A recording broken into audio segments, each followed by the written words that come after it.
give your school, whatever you cheer for, your mascot at your school, give me a big shout out to them, whatever you shout out at the football field or the sports teams or whatever. Ready? Here we go. 1, 2, 3. Well done.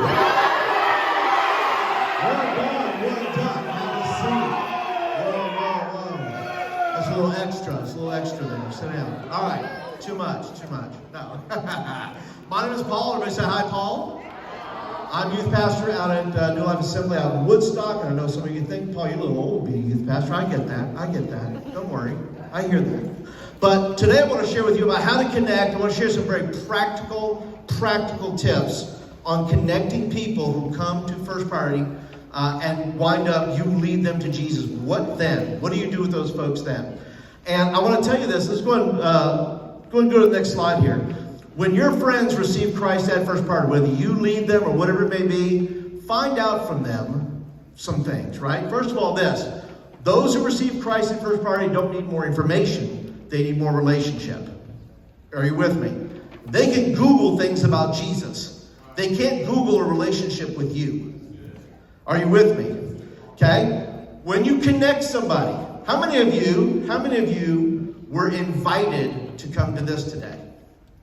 Okay, to make you feel good? Okay, how many of you were invited, how many of you that had never gone to church before were invited to go to your church that you're now currently a part of? Okay, a few of you, hands down. How many of you were invited to First Priority but had never been to First Priority before, but somebody invited you? Okay, the reason you like that and you're a part of that is because you love community. You're happy to be invited. Some of you like to be invited. How many people like to be invited out for lunch? Yeah. How many of you like to be invited to the movies? Yeah. How many of you like to be invited to a concert? Right. Why? Because we want to be a part of community. We want to be in with people.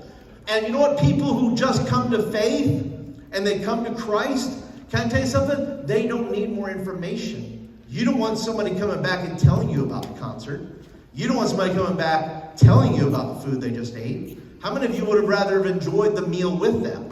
Right? So the point is, be sure that when somebody accepts Christ, they need you to walk with them to the next step.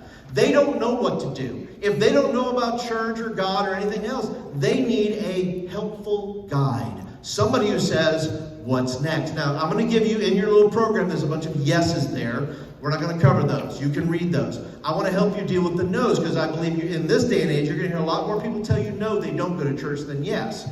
So how do you deal with that? Let's move on. No, key question is, do you have a church you can grow your faith in? That's the next step. Here's the deal. When you have club and somebody comes to Christ, don't go, oh, that's great, thank you, bye. It's not good. They're not getting connected. You're literally just casting them off, going, if your plan is crossing your fingers, hope they make it. It's not a good plan. You got to have a better plan than crossing your fingers and going, oh, hope they make it. No, you can be a part of that because they want to be a part of your community. Not only do they want to be a part of the community of First Priority, they want to be a community of your church. They want to be a part of that. You've just invited them to the most amazing thing. Can I tell you what? The first most important invitation a person will receive is an invitation to know Christ. The second most important invitation they'll receive is an invitation to your church. It's an invitation to community. So what happens when they say no? If they say, no, I don't have one. Let's go to the next one. No. Question is, where do you live? Where do you live? If they live in your town, well, that's easy then. You can say, well, who do you know? Do you know somebody that goes to church, right? Where do you live? If they don't live near you, say, I'm going to find somebody who lives near you. And I'm going to connect you with somebody who goes to church there. You're going to help them find a community. You say, Paul, but I'm not a pastor. Can I tell you what? Do you have to be a pastor to love somebody? Do you have to be a pastor to be kind to somebody? Do you have to be a pastor to help somebody? Okay, then don't worry about it. So you're not a pastor. You're helping connect people to a community that will help them grow. You all got invited to somewhere, to church, to First Priority. And guess what? The benefit of that is you are growing because of it.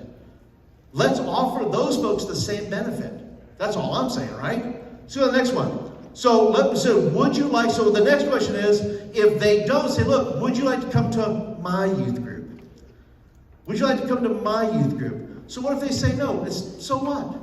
You're inviting them is the key. You're saying, I want to welcome you in, new Christian. Or maybe you've been a Christian for a while, but you know what? There's so many young people that fade away and fade off because they never get connected. They never get the other invitation to come and be connected with a community of people, right?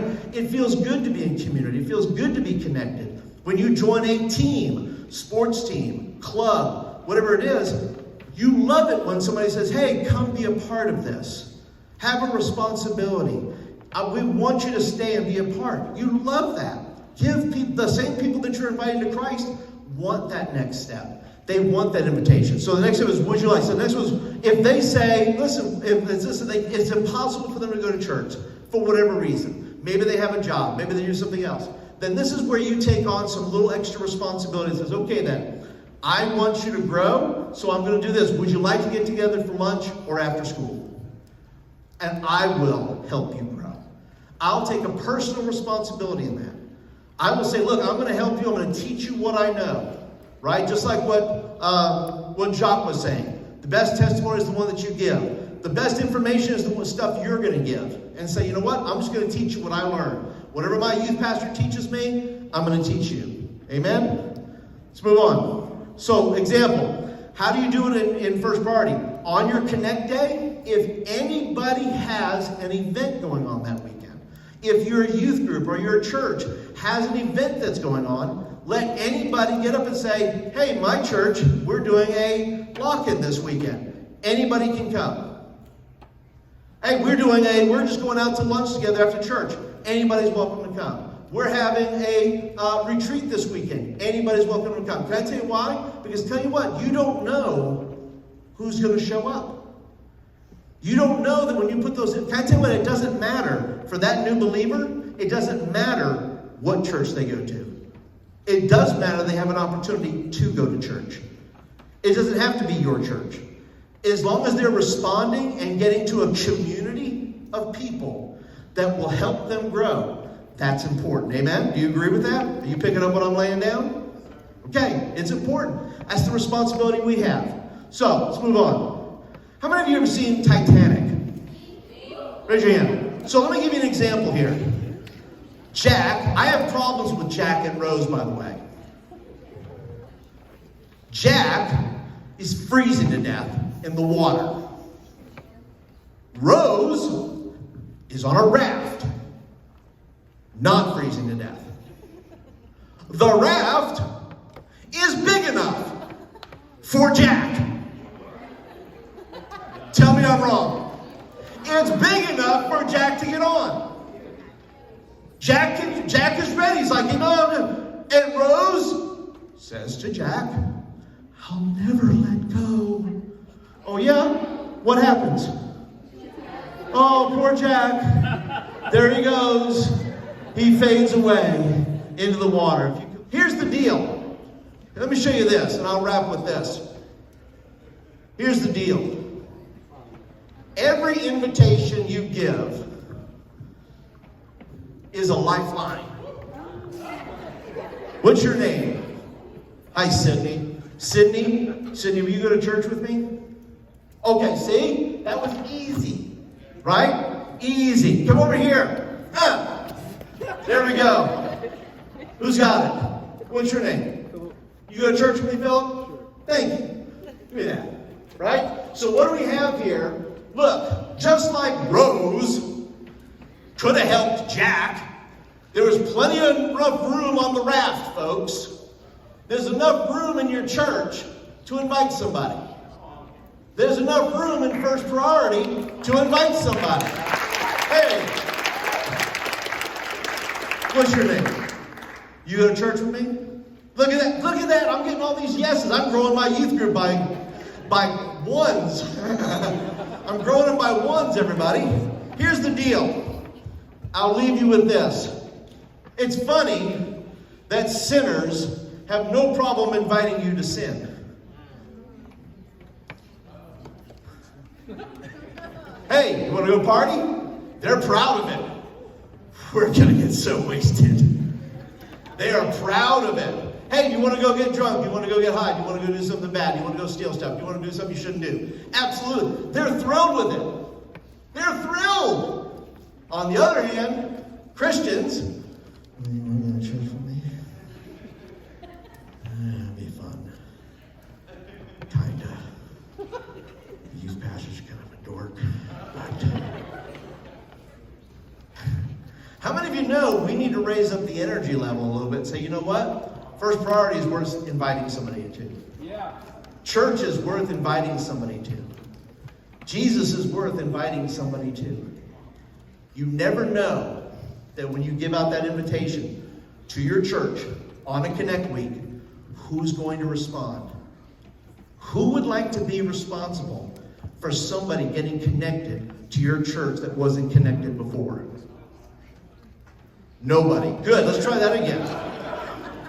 Who would like to be responsible to connecting somebody to your church who has never been connected before? Oh, that's a lot better. Thank you. So listen. Just take your Connect Week seriously. I know invite's a big day. Invite's a big day. You're inviting people to Jesus, but can I tell you what? Connect's a big day. And it's your opportunity to connect somebody who is not in a community to be in community. At the very least, invite them to be in relationship with you. Amen? Thank you. Come on, let's give it up.